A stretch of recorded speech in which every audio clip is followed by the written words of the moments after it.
Hello बच्चों and welcome to study with Unique. मैं Subodh sir स्वागत करता हूँ आपका आप ही के प्यारे चैनल स्टडी विद यूनिक पर।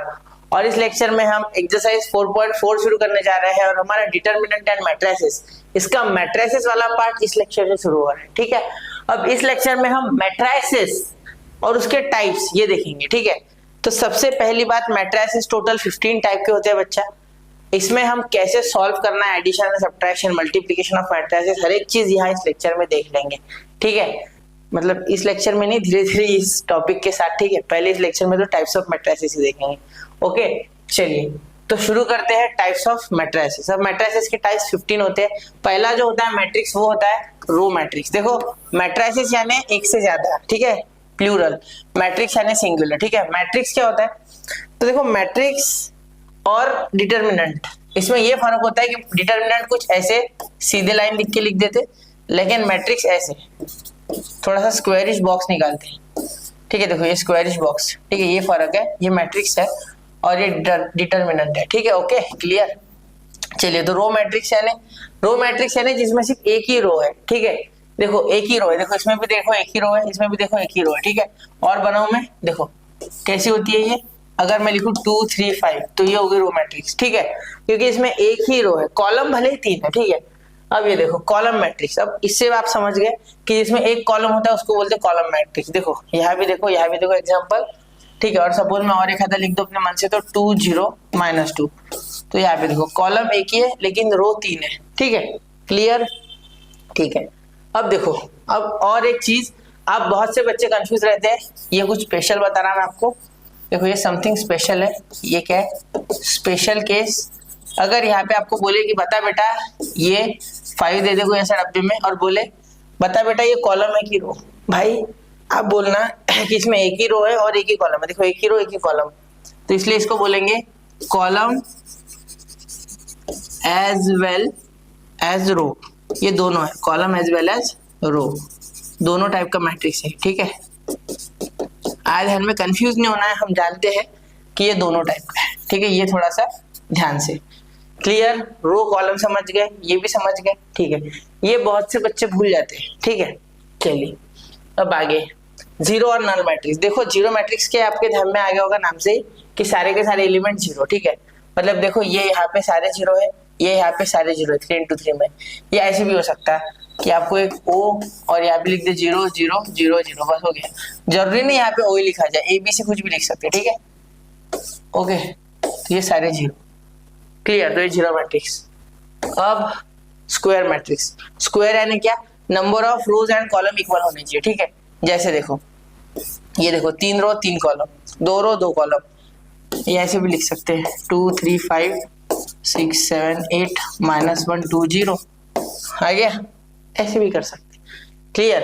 अब देखो, अगर जितने कॉलम है उतने रो, या जितने रो है उतना कॉलम रहे तो ही स्क्वायर मैट्रिक्स होने चाहिए, वो सेम टू सेम होने चाहिए, number of rose and column equal होने चाहिए, उसे हम स्क्वायर मैट्रिक्स बोलेंगे। ठीक है, चलिए अब अगला, ये टाइप्स ऑफ मैट्रिसेस आता है कभी कभी, मतलब क्या बोलते हैं कि पहचान कौन से टाइप का मैट्रिक्स है। ठीक है, तब आपको आना चाहिए। अब डायगोनल मैट्रिक्स और यहाँ पे स्केलर मैट्रिक्स, ये कुछ नया है। ठीक है, अब देखो डायगोनल मैट्रिक्स तो बहुत आसान है समझना, जिसमें डायगोनल के छोड़ के बाकी सारे एलिमेंट जीरो। अब डायगोनल कैसे, हमेशा लेफ्ट टू राइट। अब ये क्या हुआ है ये बताता हूँ, सुनो। सपोज कोई बोले कि डायगोनल मैट्रिक्स बता, तो कैसे लिखोगे 1 0 0 5 3 सॉरी 0 5 3 2 सॉरी 2 नहीं 0 0 1, और यहाँ पे भी लेना पड़ेगा बेटा 0। ठीक है, यहाँ पे भी नहीं चलेगा। ठीक है, ये हो गया आपका डायगोनल मैट्रिक्स। देखो इसमें नीचे भी जीरो ऊपर भी जीरो, बीच वाले नॉन जीरो। ठीक है, अब डायगोनल हमेशा ऐसे ही गिनना, लेफ्ट से डाउन आते समय राइट, लेफ्ट से नीचे के तरफ आते हुए डाउन आ जाना। ठीक है, लेकिन अगर आप ऐसे लिखते हो इसी को, देखो 0 0 1 0 5 0 0 सॉरी 1 0 0, तो ये डायगोनल है क्या सर? ये डायगोनल नहीं है। ठीक है, डायगोनल ऐसे कभी नहीं गिनना, right to left, left to right ही गिनना है, और वो भी इस तरीके से बॉडी डायगोनल। ठीक है, लेफ्ट टू राइट नीचे आते समय। ठीक है, इसको बोलेंगे आप डायगोनल मैट्रिक्स। ओके, आया ध्यान में, कोई फर्क कुछ समझा? ठीक है, तो ऐसे ही होता है। देखो ये तीनों एग्जांपल है, एक ही बात है। ठीक है, ये गलत हो गया, ये 3 into 3 का ऑर्डर है, यहाँ पे 2 into 2 लिखा है, क्लियर। अब देखो स्केलर मैट्रिक्स, अब स्केलर मैट्रिक्स और डायगोनल मैट्रिक्स में क्या फर्क है सर? स्केलर मैट्रिक्स में डायगोनल के एलिमेंट सेम होते हैं, ठीक है, स्केलर मैट्रिक्स में same diagonal element, same diagonal elements, ठीक है। जैसे कि एग्जांपल के लिए देख लो, सपोज मैं लिखूं 1 1 1 0 0 0 0 0 0, बस ये हो गया। ये तो यूनिट ही लिख दिया मैंने, सॉरी यार, ये यूनिट हो गई, ये अगले इसमें है, अभी इसके बाद ये आएगी, ठीक है। सपोज यहाँ पे ऐसे, अब ये अलग होनी चाहिए। आज जो मैंने पहले लिख दी थी गलती से वो यूनिट मैट्रिक्स है, ठीक है, आइडेंटिटी है यूनिट, वो भी बताता हूँ इसके बाद ये वो, ठीक है। ये समझ गया क्या? स्केलर और डायगोनल में क्या फर्क है, कंफ्यूज नहीं होना। डायगोनल में अलग अलग आपके डायगोनल के एलिमेंट्स रहेंगे, ठीक है, और आजू बाजू के सारे जीरो डायगोनल के छोड़ के। यहाँ पे डायगोनल के एलिमेंट सेम रहेंगे स्केलर में और आजू बाजू के जीरो तो है ही, ठीक है। मतलब स्केलर मैट्रिक्स एक डायगोनल मैट्रिक्स है बिल्कुल, लेकिन हर डायगोनल मैट्रिक्स स्केलर नहीं, क्योंकि डायगोनल का सब ग्रुप स्केलर है, ठीक है। देखो स्केलर मैट्रिक्स में सेम है ना, तो जिस डायगोनल मैट्रिक्स में सेम आ गए एलिमेंट आपके डायगोनल के वो स्केलर है, लेकिन हर स्केलर डायगोनल है, लेकिन हर डायगोनल स्केलर नहीं है। कंफ्यूज मत हो, सुनो, हर स्केलर मैट्रिक्स डायगोनल है, क्यों? क्योंकि डायगोनल की कंडीशन सिर्फ इतनी है कि जो एलिमेंट्स ऑन द डायगोनल है वो जीरो नहीं होने चाहिए, वो कुछ भी हो सकते हैं, ठीक है। इसलिए हर स्केलर मैट्रिक्स डायगोनल है, क्योंकि जीरो तो होंगे नहीं ना नंबर, वरना वो तो जीरो मैट्रिक्स हो जाएंगी, जैसे कि हमने देखा था ये डायगोनल वाले जीरो हो गए तो स्केलर में। लेकिन डायगोनल मैट्रिक्स में क्या है, डायगोनल के एलिमेंट कुछ भी चलेंगे, ठीक है, इसलिए हर स्केलर डायगोनल। लेकिन डायगोनल में क्या है, डायगोनल मैट्रिक्स में अगर सपोज मैं कुछ भी ले लूं बीच के, जैसे कि ये 509, क्या है स्केलर है? नहीं है, ये सेम चाहिए थे, या तो 555 या तो 999, तो ऐसा कुछ है क्या? नहीं। इसलिए मैंने कहा कि हर स्केलर मैट्रिक्स डायगोनल है, लेकिन हर डायगोनल स्केलर नहीं है, क्योंकि स्केलर में दो कंडीशन है, डायगोनल मैट्रिक्स तो होनी चाहिए, साथ में सेम भी होने चाहिए सारे एलिमेंट्स ऑन द डायगोनल। यहाँ पे वैसा नहीं है, डायगोनल में सिर्फ उसमें आजू बाजू के जीरो हो जाए डायगोनल की छोड़ के, और बाकी कुछ भी चलेंगे, ठीक है। चलिए नॉन जीरो चाहिए लेकिन ना बाकी के, वरना वो नल मैट्रिक्स हो जाएगी या जीरो मैट्रिक्स हो जाएगी, ठीक है। चलो अब आगे दिख रहा है आपको क्लियर कट? चलिए ठीक है। अब देखिए यूनिट मैट्रिक्स और आइडेंटिटी मैट्रिक्स, जो कि मैंने गलती से वहां लिख दी थी। देखो यहाँ पे आप ध्यान से देख रहे हो, ये आपको दिख रहा है क्या? देखो ये देखो यहाँ पे क्या लिखा है, ये 1 1 1, सिर्फ डायगोनल के 1 1 1, बाकी सारे जीरो। यहाँ पे भी देखो डायगोनल के 1 बाकी जीरो। डायगोनल कैसे गिनते हैं? लेफ्ट टू राइट, नीचे के साइड, ठीक है, डाउनवर्ड्स लेफ्ट टू राइट आगे में, ठीक है।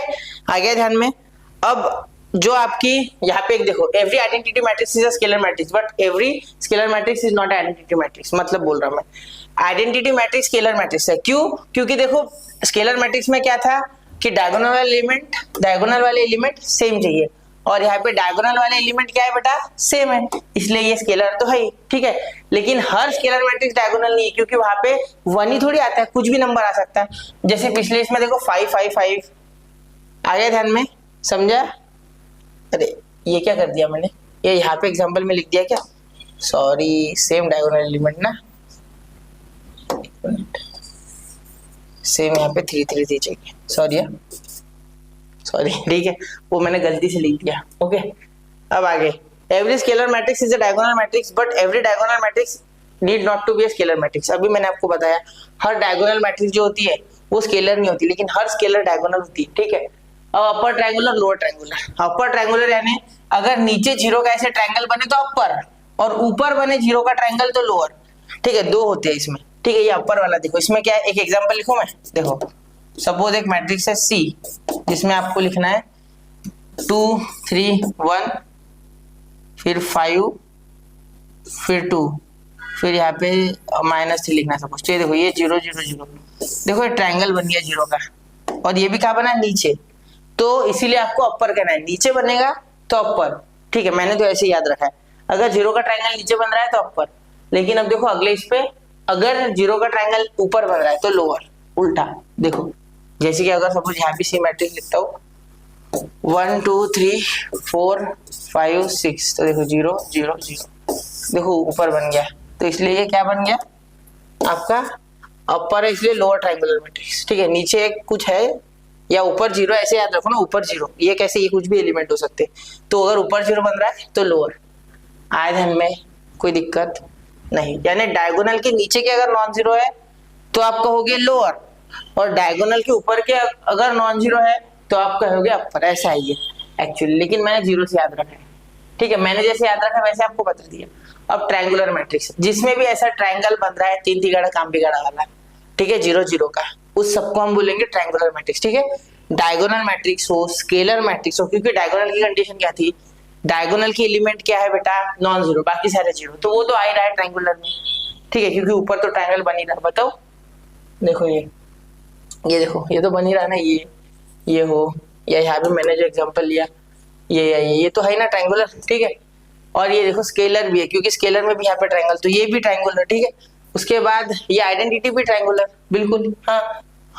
और ये अपर ट्रायंगुलर, लोअर ट्रायंगुलर तो है ट्रायंगुलर। तो देखो डायगोनल, स्केलर, यूनिट या नल मैट्रिक्स, सारे के सारे ट्रायंगुलर मैट्रिक्स। अब नल कैसे सर, नल में देखो मैं बताता हूँ, 1 मिनट, नल का है, हाँ ये देखो नल में भी देखो ये ट्रायंगल बना सकते हो आप ऐसे, तो इसलिए ये भी बन गया आपका ट्रायंगुलर मैट्रिक्स, बिल्कुल ठीक है। तो ये समझ गए ट्रायंगुलर वाला। अब देखो, अब अगला सिमेट्रिक मैट्रिक्स। अब सिमेट्रिक यानी ये बीच का जो डायगोनल है आपका, वो मिरर की तरह बिहेव करेगा, ठीक है। मतलब क्या सर, देखो यहाँ पे अगर आपको ये दिख रहा है तो देखो ABC बीच में है, ठीक है, यहाँ पे भी HGF है और यहाँ पे भी HGF है। अब एक एग्जांपल मैं खुद से लिखता हूँ।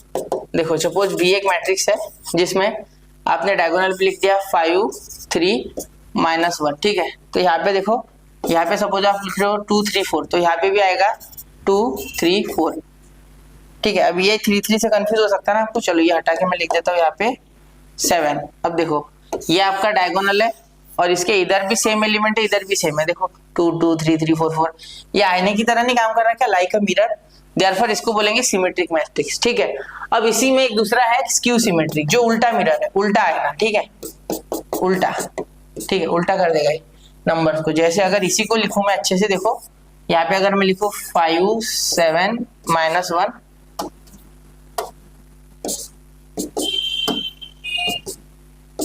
तो देखो ये जो 2 3 और 4 है ना, इसी को अब मैं साइन बदल के -2 3 और -4 ऐसे हो जाएगा, मतलब साइन बदल जाएगा, क्या हो जाएगा, साइन बदल जाएगा, साइन उल्टा हो जाएगा इसका, ठीक है। साइन उल्टा करोगे तो ऑटोमेटिकली ये स्क्यू सिमेट्रिक में आ जाएगा, साइन उल्टा करना है, ठीक है। डायगोनल एक उल्टे मिरर की तरह बिहेव करेगा, साइन उल्टा कर देगा, ठीक है।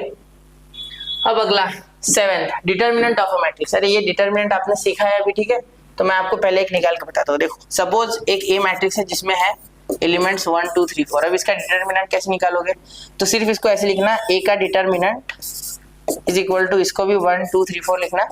अब इसको सॉल्व करना, क्योंकि मैट्रिक्स डायरेक्ट सॉल्व नहीं होता है, ठीक है, डिटर्मिनेंट बनाना पड़ता है उसका, तब वो सॉल्व होता है, ओके। 4 1 जा 4, 3 2 जा 6, तो आया आपका -2 ऐसे।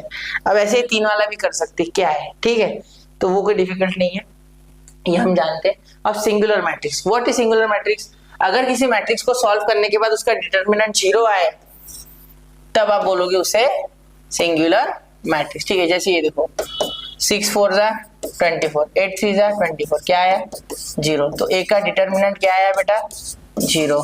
या इसको ऐसे भी लिख सकते हैं, डिटर्मिनेंट ऑफ ए 0, जनरली ऐसे ऊपर वाले जैसा लिखते हैं, या और करके लिखते हैं, ठीक है, समझ गए। तो ऐसे आप 3 के लिए भी सॉल्व करोगे, 0 आएगा तो then it is a singular matrix. अब डिटर्मिनेंट सॉल्व करना आप जानते हो, ठीक है। अब transpose of a matrix, transpose यानी उल्टा पुल्टा। आपको याद है डिटर्मिनेंट में आप रो को कॉलम, कॉलम को रो करते थे तो कोई फर्क नहीं पड़ता था डिटर्मिनेंट के वैल्यू पे, ये प्रॉपर्टी थी ऑफ डिटर्मिनेंट। 7-8 प्रॉपर्टीज थी डिटर्मिनेंट की, उसमें प्रॉपर्टी थी कि रो को कॉलम करो, कॉलम को रो करो, कोई फर्क पड़ता था डिटर्मिनेंट के वैल्यू पे, नहीं। वैसे ही यहाँ पे आपको ट्रांसपोज ऑफ मैट्रिक्स में रो को कॉलम, कॉलम को रो करना है, तो वो ट्रांसपोज हो गया। जैसे सुनो मैं बताता हूँ, सपोज ए है, ठीक है, सॉरी इस ये ए ऑलरेडी है, तो ए ट्रांसपोज कैसे करोगे, देखो एक मिनट, ए ट्रांसपोज कैसे करोगे, ये देखो ये 3 into 2 वाला है तो ये 2 into 3 वाला बन जाएगा, क्योंकि 2 कॉलम बनाऊंगा मैं और 3 रोज बनाऊंगा। ये देखो -1 3 4, ये जो कॉलम है इसको रो कर, और ये भी कॉलम है इसको रो, तो 5 -2 और ये 7, देखो 3 कॉलम 2 रोज, बस उल्टा करना है, आगे ध्यान में कोई दिक्कत। यहाँ पे टी से इसको डिनोट करना है, ए टी यानी ट्रांसपोज ऑफ ए मैट्रिक्स, ठीक है। चलो इतना नोट करो, 1 2 and 3, ओके। तो यहाँ पे मैंने आपको 15 मिनट में 15 मैट्रिक्स के टाइप समझा दिया, पूरा डिटेल में समझाया, कुछ नहीं छोड़ा मैंने, ठीक है। आपको यहाँ भी कोई दिक्कत हो तो मुझे जरूर कमेंट सेक्शन में बताएं, फिर मैं वहां पे भी आपको और हेल्प कर सकता हूँ। अब मैं 4.4 शुरू करने जाऊंगा इसके बाद। तो मिलते हैं अगले लेक्चर में नए क्वेश्चंस के साथ, तब तक पढ़ते रहे, आगे बढ़ते रहे। जय हिंद, जय भारत।